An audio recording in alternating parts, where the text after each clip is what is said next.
Hello everybody, welcome back to my channel. My name is Queenie for those who don't know me, and this video is very old. I'm so sorry. I mean, not old, it's late. It's very late. I started doing the Bridgerton part 1 right before the Love Island situation got a little hectic for me, and then I had some travel, so I wasn't able to do it in time. So hopefully you guys still care. And for those who do, please make sure to like this video, subscribe and hit the bell, and leave a comment down below. Now, I will say, I'm actually glad I took my time with part 2 review because when I first watched part 2, I was a little bit upset. I was a lot of bit upset. I did watch it a few times, but certain things were really pissing me off. Just a few things. I'm still going to talk about them at the end. I'm going to talk about potential plot holes, and maybe they're not plot holes. Those who are more knowledgeable on the whole Bridgerton universe, please fill in the blanks for me. I'm totally open to that. I also wanted to give a shout out to this one TikToker on TikTok. Her name is Boitumelo, and she is so good at breaking down Bridgerton. If you guys want more insight on the show or want to maybe quell some of the frustrations you have from Bridgerton season 3, go and watch her content. Like she's so good. Anyways, getting into my review, we are going to start with the announcement of the engagement. By the way, if you haven't seen part 1, go and watch that. I won't really be rehashing what happened there. But now in part 2, it starts with Colin announcing his engagement to Penelope, and there are some mixed reactions. Oh!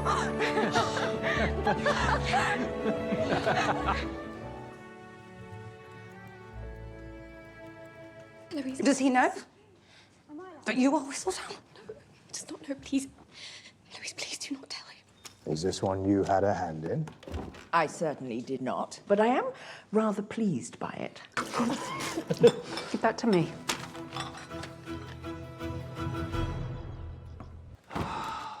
Explain. No furtive looks necessary. It did all happen rather swiftly.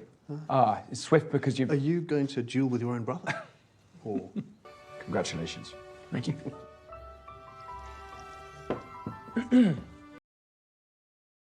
So I'm going to start with the reactions from the Bridgertons, okay?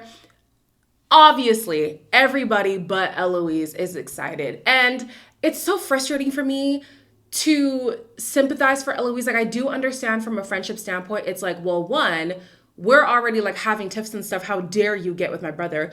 2, was our friendship all a farce just for you to get with my brother? Like there's a lot of complex feelings going on for Eloise, but my through line, which a lot of people did not like me saying in the first video, is that Eloise could have stepped in as a better friend for Penelope from a long time ago. I just think that Eloise is the type of person who can't really see too far out of her own bubble. And so the struggles of other people, Cressida included, she just can't see or relate to. Like Penelope has been that wallflower who's been struggling for a long time. But I do understand her feelings in this situation. The brothers, what are their names? Anthony and Benedict, just totally taking a piss out of Colin was hilarious to me. Did y'all see Colin sniff his fingers leaving that room? I said, okay. Now off to the Featheringtons. Again, I do understand the mom's frustration. Like, you are my daughter, my baby at that, and I find out about your engagement through Whistledown. That's frustrating. However, she totally overlooked Penelope up until she had a prospect to marry. It was like Penelope's value was only in marriage. And so, of course, you wouldn't be the first person who Penelope would confide in. Like, why would she do that? I also was thinking to myself, now, Portia, wouldn't you now suspect, like, well, how does Whistledown know? Because it only happened 2 seconds ago. Like, who did you tell? Like, I don't know. That's when my gears would have started churning regarding Whistledown. What really was on Portia's mind was the fact that the Bridgertons haven't been too kind to the Featheringtons. And so this union doesn't quite make sense to her. You hide out in your room all day. And you let me read about it in Whistledown. You've thrown that away to play out what? A fancy on the neighbour boy? Colin cares for me. Has he told you that he loves you? Do you not remember how the Bridgertons treated us like dogs when Marina's scheme was uncovered? Excuse me. Mr. Bridgerton is here. Mr. Bridgerton, what an unexpected delight. I will not be staying long. Your daughter did not entrap me. I proposed to her out of love, nothing less. In the future, I advise you not to sully our Bridgerton name by suggesting otherwise. Given the scandal that they were going through in the beginning, I can totally see Portia's irritation with now being tied to the Bridgertons. The Bridgertons, on the surface, are kind people, but during that time, they weren't the kindest. But also, Portia, that's your own doing because you tried to, like, trap Colin. That ain't right. You know what I'm saying? So Colin is now giving his like declaration of love for Penelope, which she hadn't heard him say before. And I could just imagine how validating that was for her, because to be somebody who's consistently overlooked by your family, by society, by even your friend at some points, to finally have somebody to say, not only am I going to stand up for her, I'm going to tell you how much I love this person. That has to be so validating for Penelope. And so it was great to hear. It was great to see her have that moment of like, nobody's ever done this for me. Like, I really want to appreciate you. And then Colin goes into his, listen, it's the way your hair cascades down your back, the way your bright blue eyeballs. I'm making it sound so weird, but obviously he made it more romantic. It was just so sweet. Let's get into this sex scene. Obviously, I couldn't play it. But a few things stood out to me. One, the song POV. If you don't know the song POV by Ariana Grande, I'm going to say the lyrics that I remember. I'm going to love... Listen, forget the first part of the chorus. For all of my pretty and all of my ugly too, I'd love to see me from your point of view. Yes, because obviously this guy has these strong feelings for Penelope that even she is grappling with. She's like, I don't even think I deserve to be loved. Like, are you sure you want to do this with me? Like, yes, girl, you. And the song is so beautiful to say, like, with all my good and my bad, like, I want to see me the way that you see me. And obviously Colin sees her in a way that she has never seen herself. So then for them to do it in the mirror, come on now. I know a freak when I see one, okay? Miss Penelope agreed. And then she became this, like... I will save my words, but you could just see a light switched in her. Even before they were really getting into it, she was like, tell me what to do. And he was like, oh, no, I'll do it. And she was like, tell me what to do. And then she took charge. I said, you better reclaim your time, girl. Okay. You've been a wallflower for long enough. Love this for you. Then we move on to Penelope wanting to tell Colin that she is Lady Whistledown. However, she is interrupted because people come to the house and a whole bunch of chaos happens.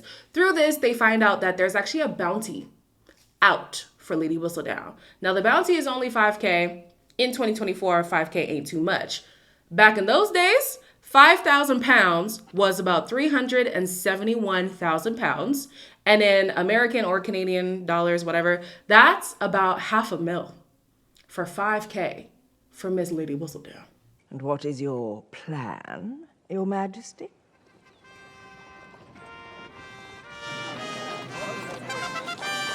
Whoever brings legitimate evidence of Lady Whistledown's identity to the palace shall receive a £5,000 reward. Oh, what did you wish to tell me? Nothing. We are delighted by your intentions towards our daughter, Lord Greer. I assure you, should we marry, we shall be pillars of society. That sounds delightful. Do you not agree, Cressida? Very good. So because they framed it as the queen wanting a bounty for Lady Whistledown, I thought the punishment was going to be like insane, which is why the ending kind of confused me. We'll get to that.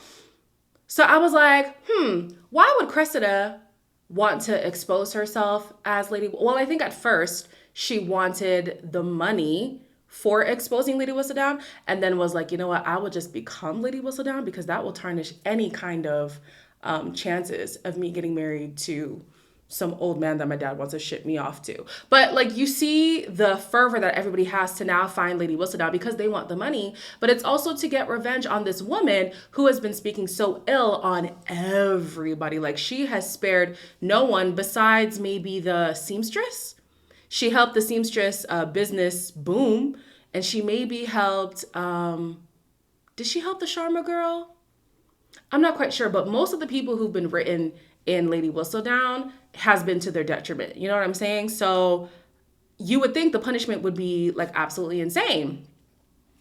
Maybe because of Lady Danbury's conversation with the queen, that's what softened her judgment on the whole situation. But that was a little bit frustrating for me. I just thought there would be more of like pitchforks and like, we need to find this lady. Well, that's not what happened.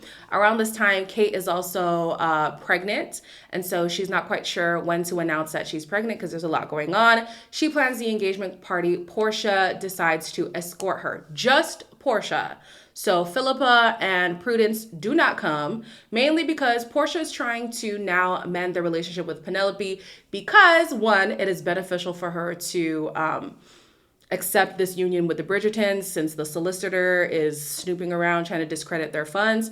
And number two, she is realizing that she hasn't given Penelope the same amount of love, care, affection, and attention that she's given to her other daughters. So she escorts her to this engagement party, and this is where Eloise gives Penelope the ultimatum where she needs to tell Colin she's Whistledown before midnight. I've been thinking on ways to circumvent his proposal. Will you help me? This secret, this lie, with the Queen's reward, it is bound to come out. And when it does, Colin will know I kept it from him as well. You have until midnight. Here is to truly knowing each other. Completely. Before the clock runs out. Perhaps you would love to be unmasked. The power, the infamy. Colin, I need to tell Eloise, please have a servant fetch a cold towel. You would like to know who Lady Whistledown is? I am she.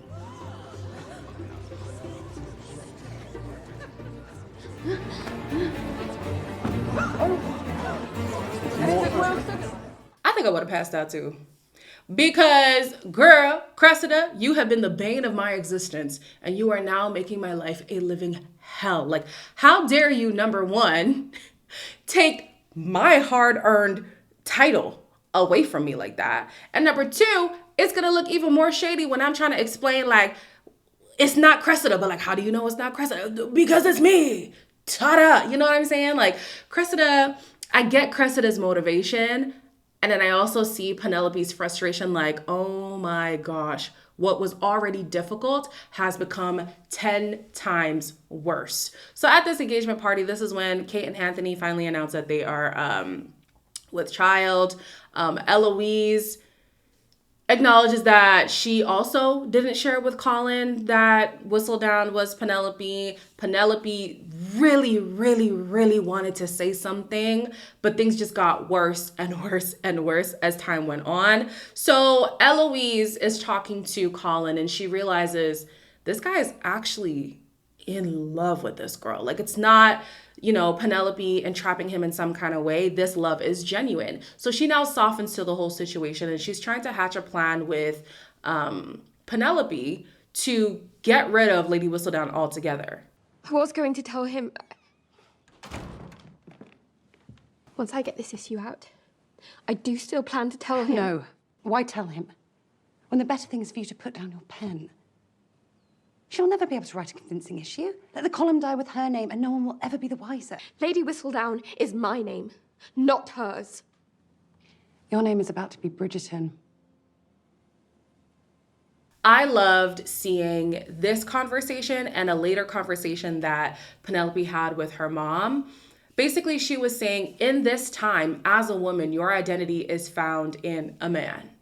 And to be somebody who was able to make a name for themselves on their own, no assistance whatsoever, is an accomplishment that not many people could claim at that time. So it is very difficult for her to have to give up something so powerful as Lady Whistledown, especially to somebody like Cressida. You know what I'm saying? So her mom was opening up about wanting to do certain things and feeling stifled by society and thinking that there was hope in marriage. But as we know, that marriage was just a crapshoot, honestly. Like, the man did not provide the security that he had promised her. In the end, he had basically gambled away all their wealth and all those things. And he was killed for the gambling, wasn't he? I'm pretty sure that's how that happened. So the mom is like, listen, even when you do find marriage, sometimes that's not the security that we're looking for, but we just have to make do with what society has made available to us. And Penelope's just like, no, there is more to life than being a wife and a mother. And I plan on doing that. And so I can see why she is so hard pressed to not give up Lady Whistledown. And unfortunately, in this moment, the other women don't understand that. Anyways, let's touch on a side plot here. The Mondriches, they decide to fully embrace society, mainly because of two things. Will, the husband, had been missing out on some milestones in his kids' lives, and that was starting to wane on him. And also, Lady Danbury had a very stern talking to say, listen, the queen might turn her eye for now, but she's eventually going to start snooping around, and it's not going to be a good look for you if you're still basically acting like a commoner. So they decide to throw a wallflower ball. I didn't even take into consideration that the flowers on the wall were to represent a literal wallflower, like Penelope. Shout out to Boyd Miller. She's the one who pointed that out. But this is where we see Lady Danbury and her brother address the tension they have with each other. I will go after her. You are not the only one who cares for Lady Bridgerton. Must you take everything from me? Whatever I have done to deserve this ire, tell me. I had a chance of happiness, and you took it from me. Do you think I do not know that it was you who betrayed me to our father? I heard him thank you. So let's talk about the lady, and I need like a version of Queen Charlotte for Lady Danbury. Like, I hope we get that before season 4, because I'm sorry, I'm not waiting 2 years for another Bridgerton like series. Please give me some kind of side story, okay? But anyways, obviously Lord Anderson has taken a liking to Violet Bridgerton, and so he is making it known to his sister, and the sister is like, whoa, look at this widow, and look at this lady, just trying so hard to keep him away from Violet. Not that she doesn't think not that she thinks Violet doesn't deserve love, but because her brother has a history of taking the things that are important away from her. An example is when they were younger. Sorry, let me just interject right here. If you watched Queen Charlotte, Lady Danbury talks about being groomed to be Lord Danbury's wife from the age of 3. Just take that into consideration. From the time you just learned how to talk, you were taught to like the things that your future husband likes, to do the things that your future husband wants you to do. Like, from 3 years old, she had been groomed to marry this man. And so just before she was going to get married to him, she had found an escape plan. And it was Lord Anderson who snitched on her to their father, and therefore Lady Danbury had to get married to Lord Danbury. So she has been holding that in her heart for the longest time. And both Violet and Lord Anderson thought it was a matter of, well, she's the firstborn, but he's the first boy, so he got preferential treatment. Nah, I mean, maybe. But her main issue was the fact that she was so close to freedom. And it was her brother who took that away from her. I would be pissed off too. Okay, I would be very upset. I would be very angry. So yeah, she's been holding on to this for a long time, and eventually they do talk about it. He acknowledges his misstep, and he also shares, I just wanted my sister. I didn't know what I was doing. I didn't want you to run away. I wanted to still have access to you. So they are mending that situation. But I still would like to see more. I want to see a Lady Danbury spinoff. I also want to see how she became so attached to the Bridgertons. Because obviously we know from Queen Charlotte that she had a relationship with, what was his name? I forget his name, but Violet's dad. What was his name? Anyways, I forget.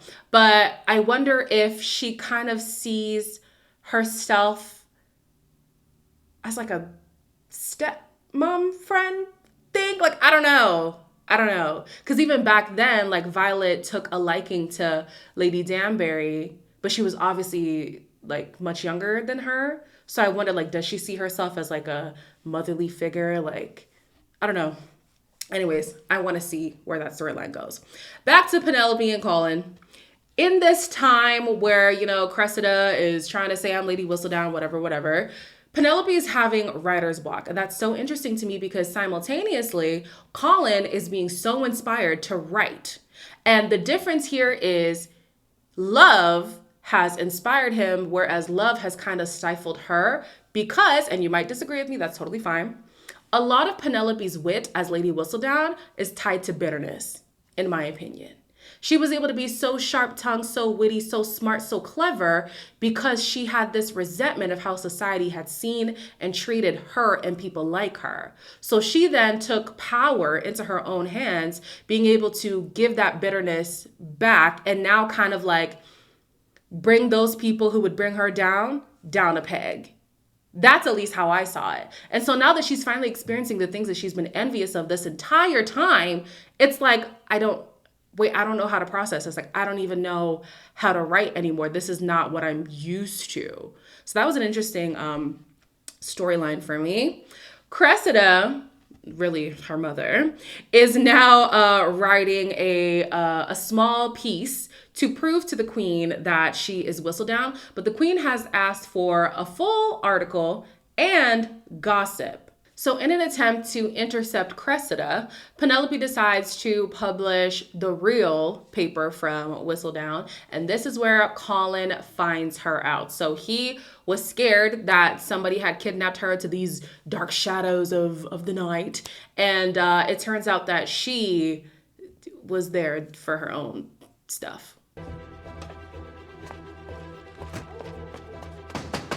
Apologies for the late order. There's been some confusion with the silk delivery. Colin. You are Lady Whistledown. Is it not you who has been Lady Whistledown all along? I will never forgive you. Obviously, Colin is upset with Penelope because it's like, not only are you lying to me, but you have written horrible things about my family and me not too long ago. Like this season alone, you've already written about me. And everybody is so fixated on the things that Penelope has written about them, and they don't realize Penelope has had to write about herself.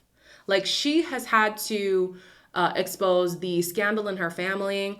She's had to, with the first girl in the first season, she's had to mention the money thing with her uncle or whatnot. And then now she's had to talk about herself being a spinster, seeking the help of an eligible bachelor, like all kinds of things she's had to write. So yes, people will be salty with her, like, how dare you claim to be a friend of mine and then write these things about me? Which, you know, in some cases, I feel like she was protecting people. Eloise, it definitely was in the favor of her. Not the best way to go about it, but the ultimate goal was to save Eloise because she was now getting a little bit too close to being found out by the queen and whatnot. But for Penelope, what kind of like literary integrity do you have to take yourself out of this situation and write honestly about the things that are going on about you? Like that to me is next level unbiasedness. Like that, what? I'm going to write myself as the hero every time. I'm sorry. That's just what I'm going to do. So everybody's focused on, oh my gosh, you said all these things. I've also said things about myself and my family. And I've made my family look so bad in society. But I take my writing so seriously. I take my integrity so seriously that I just had to do what I had to do. Colin opens up to Penelope about the fact that, yes, the lie hurt him, but also the fact that she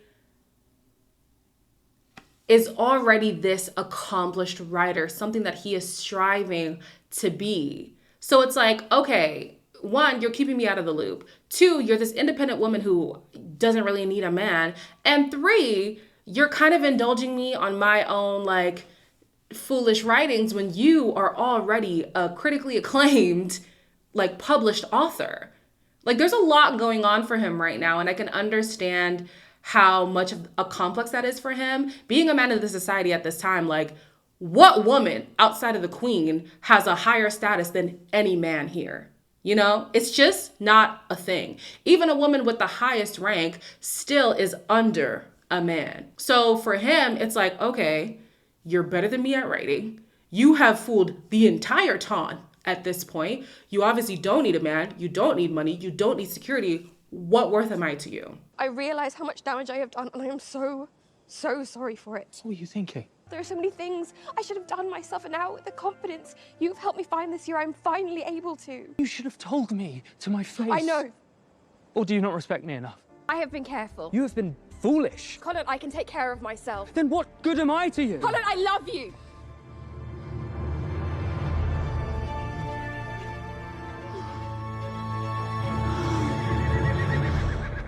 Stay still. I shall see you tomorrow.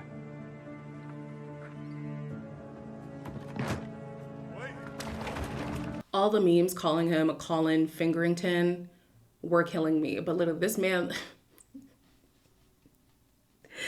man loves to do that to his girl, okay? Anyways, they're obviously feeling a lot of tension going into the wedding. A lot of people are trying to give them advice. Anthony and Kate were like, listen, love is hard. Love is challenging. You're not going to agree all the time, but you have to remember that you are on each other's team. Like, there's nothing greater than the love you guys share with each other. Like, it's okay. And even Anthony's like, listen, I got drunk the night before my wedding too. Like, it's really not that deep. So tension and all, they decide to follow through with the wedding. They then have a wedding breakfast, which is basically like a reception. And here is where the queen arrives to expose the fact that somebody in this room is Lady Whistledown. Everyone who is not a Bridgerton may go.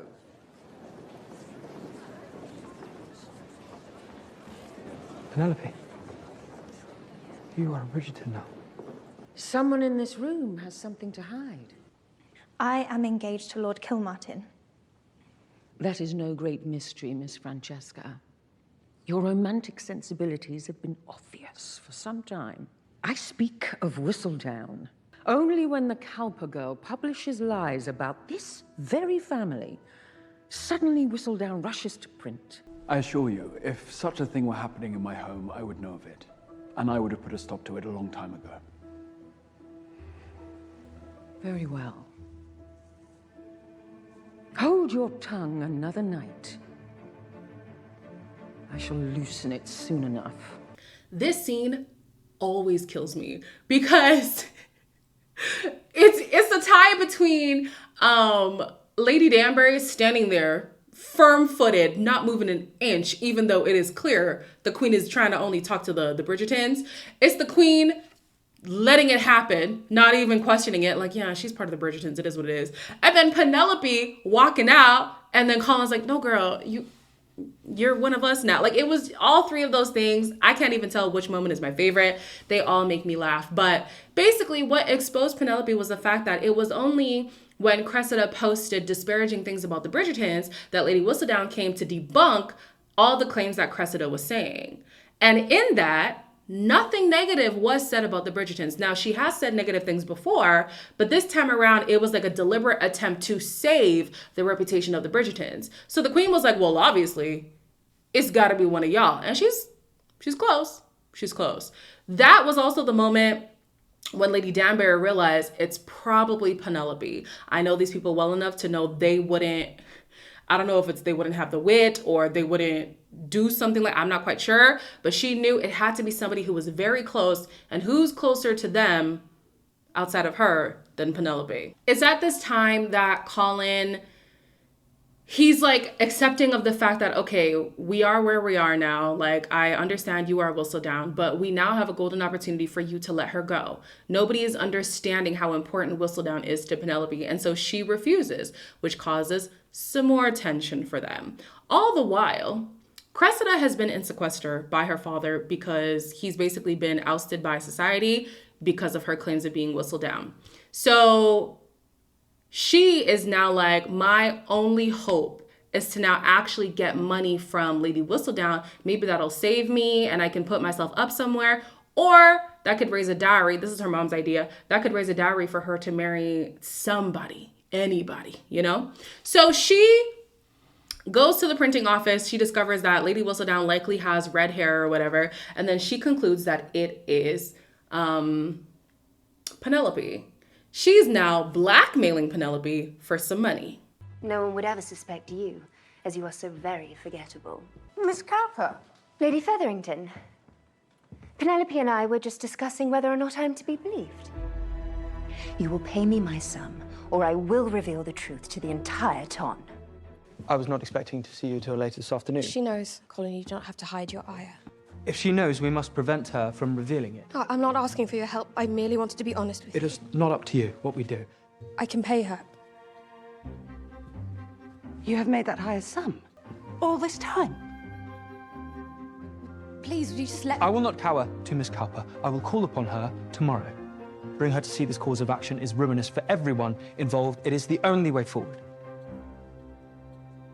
It is so funny to me how everybody thinks they can outsmart Penelope.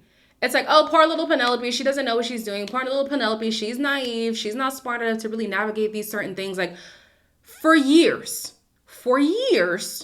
she has outsmarted the entire ton. Queen included, mother included, best friend included, like everybody. She has outsmarted everybody. And all of a sudden, y'all think you think you could do better than her? Absolutely not. Like, come on. So they're trying to step in for her. Portia's like, well, I guess we could just pay her the money. No, don't pay her the money. What's his name? Colin is like, well, let me talk to her. He made it worse. She then doubled the asking. So she was asking for $10,000 from Penelope. And Penelope's like, well, I mean, I do have the money. Portia was pissed because if $5,000 is basically $500,000, Penelope was a millionaire. Penelope in that time was a millionaire. The family is going through financial ruin and you had the funds to help them this entire time. Well, Portia, next time be kinder to your daughter. Maybe she would have helped you if you were nicer to her. But anyways, everybody's trying to like, whatever. And Penelope's like, listen, I don't need anybody lying on my behalf. I don't need anybody stepping in for me. Let me handle the situation. So because they are pregnant, Prudence and Philippa want to plan a ball so that they don't get forgotten when they become mothers in society. This is where Penelope decides to expose herself as Lady Whistledown. Hello, all. Or should I say, dearest gentle readers? No one has ever taken any part of me seriously. I only realize now how common that feeling must be. I wrote about all of you because I was captivated by you, living your lives so out in the open. But I was careless with that power. It was easy to cast aspersions from the shadows where I could not be found. If she affords me the chance to continue, I mean to aim my quill more responsibly. She seems humbled, but we will be watching that she remains so.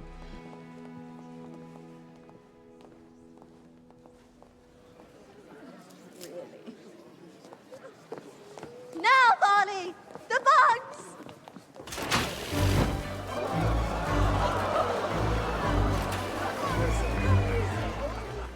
I'm not gonna lie to you, Penelope gave a very compelling speech. Very compelling. But I still think, considering the fact that the queen put out a bounty, there would have been a greater punishment for Penelope. And maybe that will come in the next season, but I'm just like, the queen let it go too easy. Before this, the queen and Lady Danbury had a conversation over chess, and they were basically saying, you have a sparring partner. You obviously enjoy the back and forth that you engage in with Lady Whistledown. Why would you want to end the game early? It's exciting. Don't end it early, keep it going. So maybe that's why she allowed it to happen, but I'm just like, I'm sorry, the whole town now knows that Penelope Featherington is the person who's been speaking all this cash crazy things about them, and they're just gonna let it slide. The queen is just gonna let it slide. I'm sorry, to me that didn't make any sense.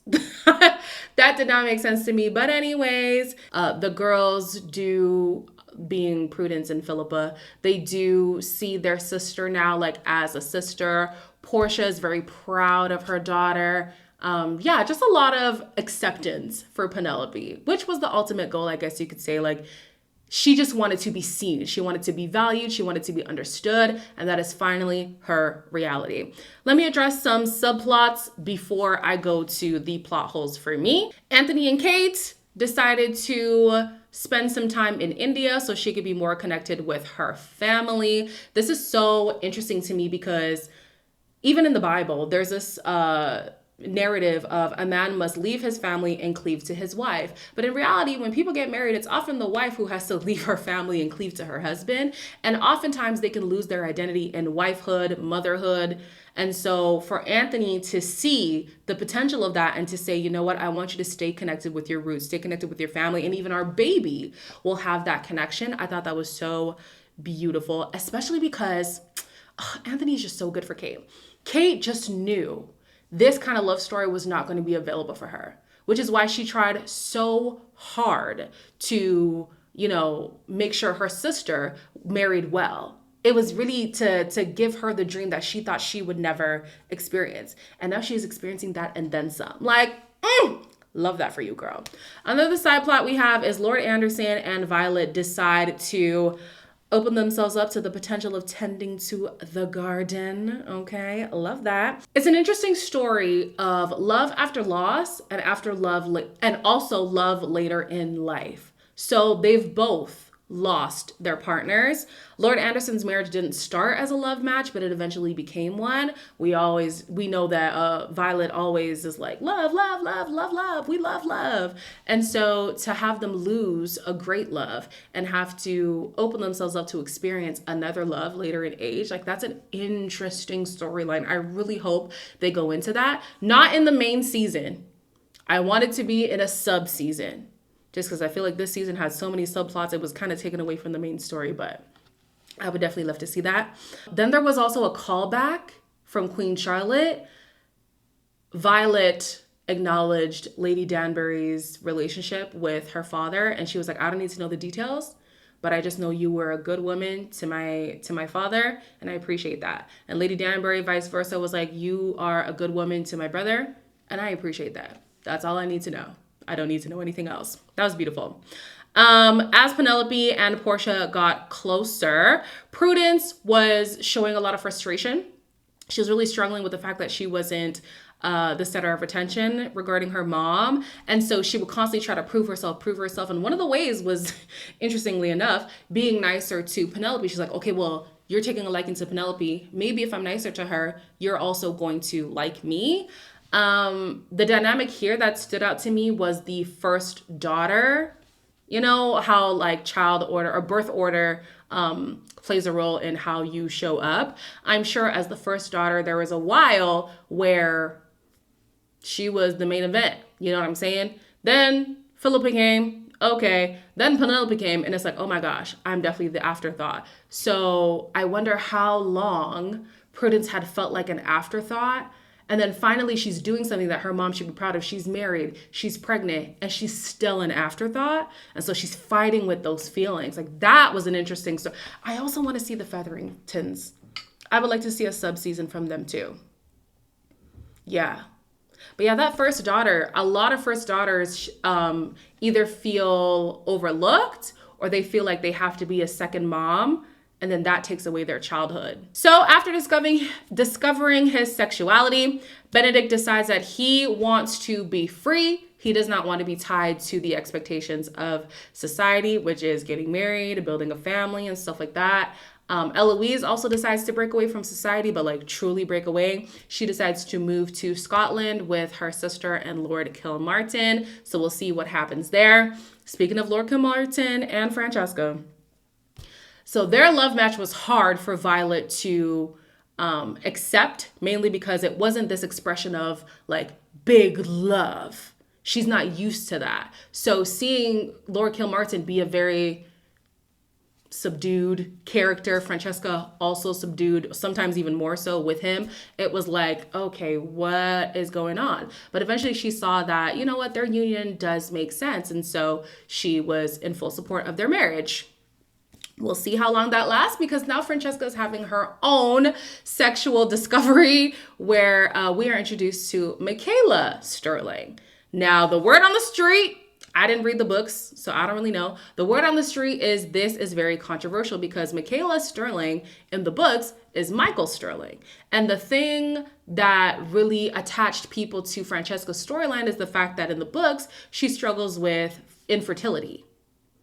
So how can you explore the infertility story if she's now with a woman in the 1800s? You know what I'm saying? So yeah, that's causing a lot of discourse online. I'd like to see how they explore that story. Okay. The plot holes. Cressida finding out that Penelope was Lady Whistledown just from the fact that the messenger for Lady Whistledown had red hair. If it was that easy, Penelope would have been found out a long time ago. That confused the hell out of me. I'm like, you don't think anybody thought to go to the print shop and see who has been frequenting this area? And also, like, Penelope made it very clear whenever she would submit the papers that she was working on behalf of Lady Whistledown. She would put on an accent as well. So how did Cressida, like, I don't know. That didn't make sense to me.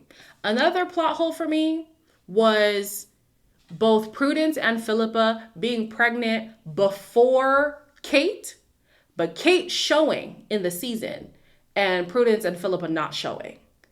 That didn't make sense to me either. How does that work? I don't know. There were some plot holes that just really frustrated me. But at the end of the day, I actually did like season 3. I've watched it maybe 5 times. Maybe 5 times. But I rewatch Bridgerton often. So that's not, unusual for me. I do like the friends to lovers storyline. There's just something beautiful about it. There's something peaceful as well. I think what people were yearning for in this season was a lot more like passion and fervor and excitement. And sometimes the friends to lovers story doesn't happen that way because you've spent the years building that intimacy. Like the tension isn't as fiery as like enemies to lovers, which is the first 2 seasons, essentially. So yeah, I did like it. If I was to give a rating, I would say 7.5 out of 10. I didn't like the subplots. Some people did like the subplots. I feel like the Mondriches were taking up a little bit of space. The Mondriches were taking up space for me. I'm sorry, they were. And then Benedict, I guess we have to lean into the Benedict story to introduce the fact that he is going to be the one featured in season 4. So fine, I will take it. But that is my recap on part 2. I hope you enjoyed. To the 17 people who are probably going to watch this video, I hope you had a great time. And I think I'm going to keep it up. I think I'm going to review Bridgerton the next time it comes out as well. So definitely stay tuned for that. As always, like, comment, share, and subscribe. And I'll see you in the next one.